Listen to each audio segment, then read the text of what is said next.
Okay, you two, I want to see a clean fight, no hitting below the belt, and no funny business.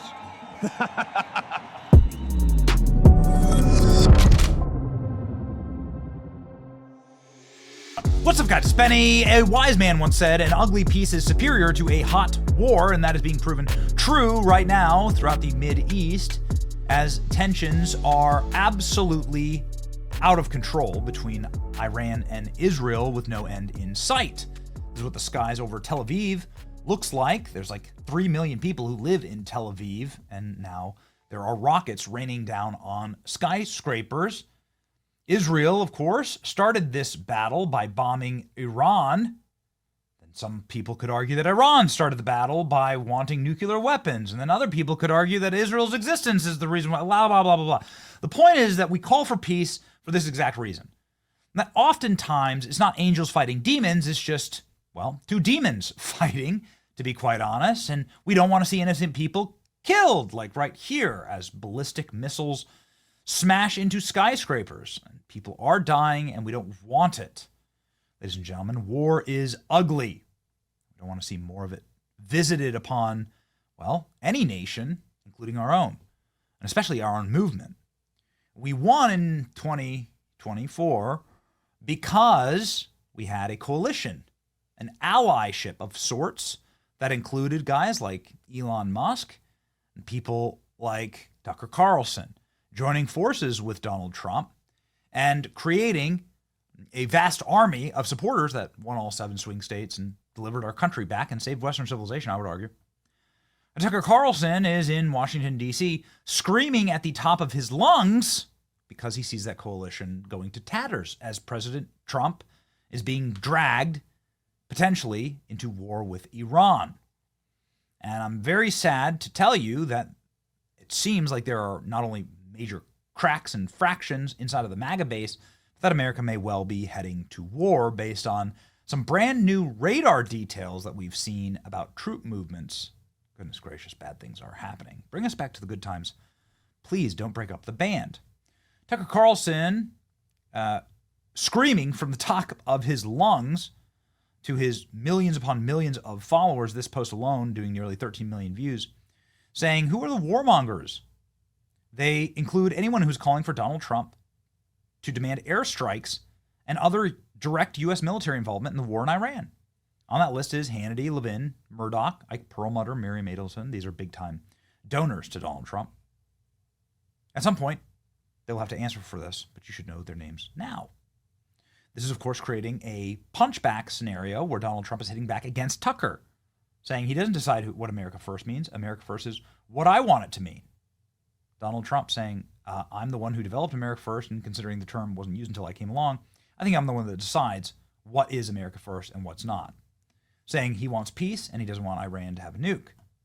But how do you get there? Well, the other side of the argument is like the Mark Levins, Laura Loomers, all, like screaming at the top of their lungs that now is the time to bomb Iran and to get involved in the war and to engage in regime change once again in the Middle East. We haven't learned our lesson. This has created a massive feud. It also led to Tucker Carlson taking to the beating heart of MAGA, the War Room studio in Washington, D.C., where he appeared with Steve Bannon. I'll play you some of those clips. Tucker did go scorched earth. I'll play you some of that in just a moment because it's worth listening to Tucker explain himself. We often don't get to hear Tucker talk much in this era. He's often doing the one doing the interviewing, but it was fascinating. Hour-long interview between Tucker and Steve Bannon. Incredible stuff. Why is Tucker in D.C.? Why is Tucker doing this? This is a seemingly a desperation move by Tucker Carlson.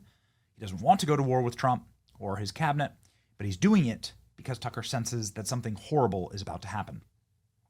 Well, ladies and gentlemen, we may now have the proof in the hard data and evidence of where U.S. troops are moving.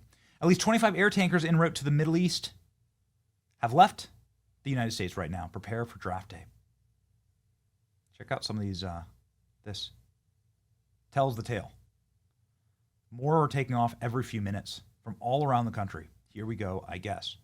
Massive military air tankers are leaving in order to get stationed in the Middle East and throughout Europe. You can see here in the map, you can actually see the moment that they are deployed and redirected. Notice the purple tankers. This is an app that tracks just this special and specific type of refueling aircraft. It's the kind of aircraft that allows you to fight massive wars and refuels your fighter jets and various other wartime implements. You can see the planes, like a fleet of them heading across the Atlantic over to Europe and then to the Mideast.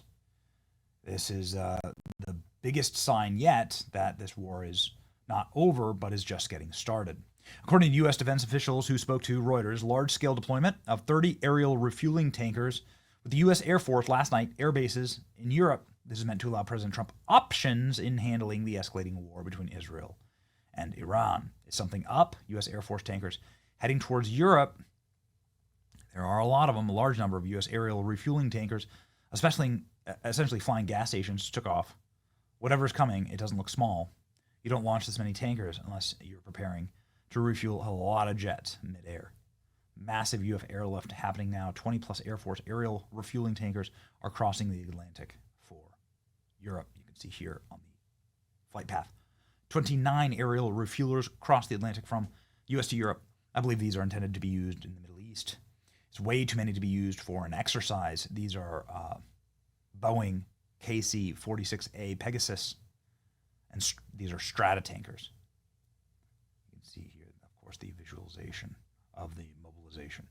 Trump unofficially joins Iran war. U.S. sends 21 U.S. Air Force refueling tankers to the Mideast. Major military aircraft appear now to be underway. Strata tankers are the name. KC-46 aerial refueling tankers. 30 tankers. Yikes. U.S. bolsters Trump's Middle East military options by moving refueling aircraft, officials say. They're also moving aircraft carriers to the Mideast. U.S. aircraft carriers heads from South China Sea to Middle East amid tensions. You don't want to see it. U.S. aircraft carrier USS Nimitz left the South China Sea on Monday morning, heading west, according to data ship tracking website Marine Traffic. After a reception for its planned port call in Vietnam was canceled, the carrier had planned to visit Da Nang City later this week. Two sources, including one diplomat, said a former reception slated for June 20th had been called off. Now, it says it is part of a strike group conducted maritime security operations. It is heading towards the Mideast. Goodness.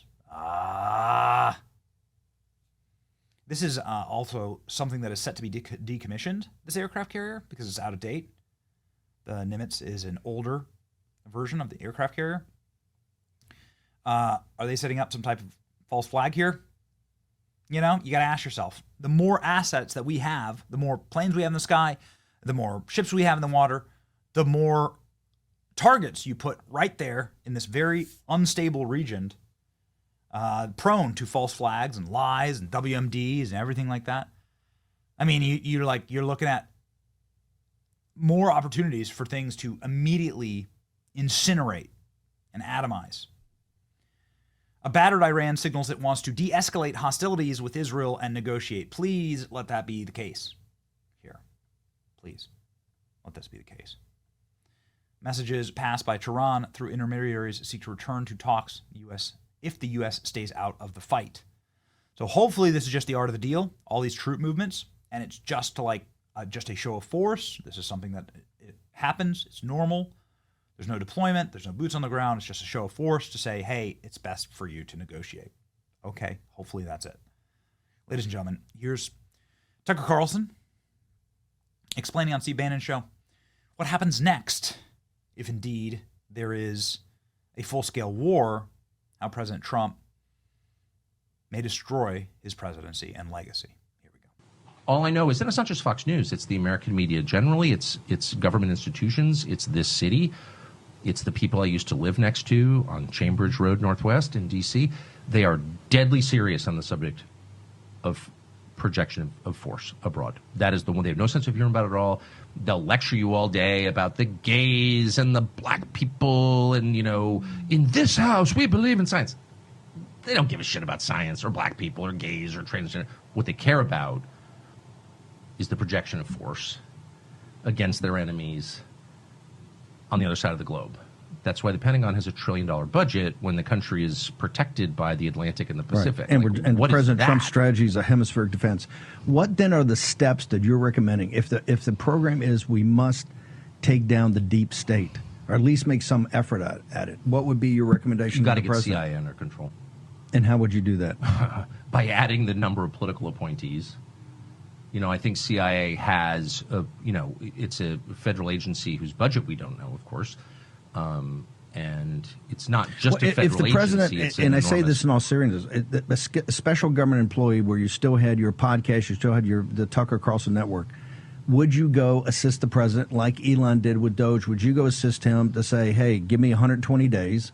I will give you advice. CIA? No, the whole thing, CIA, Pentagon, DIA, the DNI, Would all I of it, the personally- FBI, DOJ, to say, hey, look, here's the battle map, here's what we have to do, or we don't really have a constitutional republic.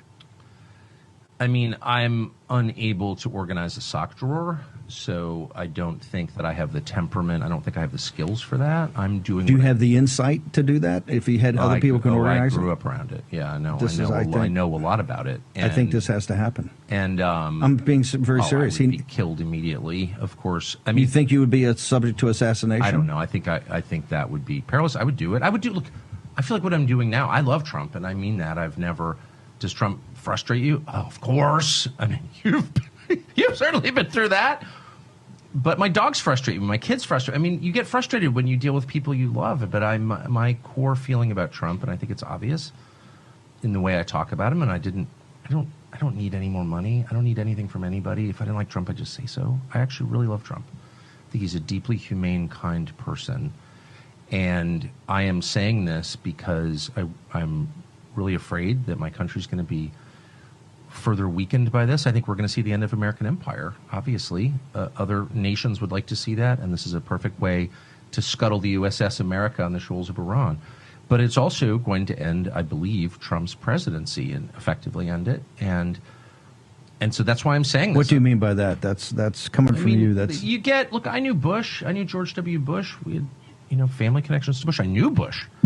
Personally, I still see Bush sometimes. And, of course, he hates me, and he does because I criticized him on Iraq. And that war is the sum total, from a historical perspective, of his administration. But I knew him, and he had all kinds of plans for the things that he wanted to do. But once domestically, right, to improve the country. Right. And you may agree or disagree, but in his mind, he wasn't just about the invasion of Iraq in March of 2000. Oh, no. He was going to redo Social Security. 100%, He had all types of. He was going to take care of the entitlements issue. And he really thought it was going to work. Yep. And you could laugh at that or whatever, but the point is, the second you get enmeshed in a real war, not a fake, let's go bomb the villagers and declare success, though we don't even have a good track record. Why are the Houthis still there? There's a whole other question, right, which is how prepared is the U.S. military for a real conflict? And the answer is totally unprepared. Scary unprepared. I don't think people understand that. But anyway, the only reason I'm saying any of this is because I really, really care.